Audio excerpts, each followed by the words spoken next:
గుండె చప్పుడు వినేవాడే గాడ అంట, గుండె చప్పుడు వినేవాడే గాడ అంట, గాడ సేసును వినగలిగేవాడే గాడ అంట. గుండె చప్పుడు వినేవాడే గాడ అంట, గాడ సేసును వినగలిగేవాడే గాడ అంట. గుండె చప్పుడు వినేవాడే గాడ అంట. మత సమరస్యమంటూ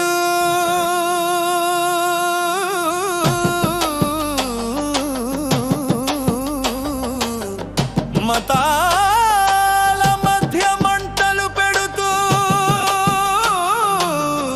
అహింస మన పరమ ధర్మంటూ హింసించే చేతుల్లో చచ్చిపోమంటూ చెప్పే మాటలు దేవుని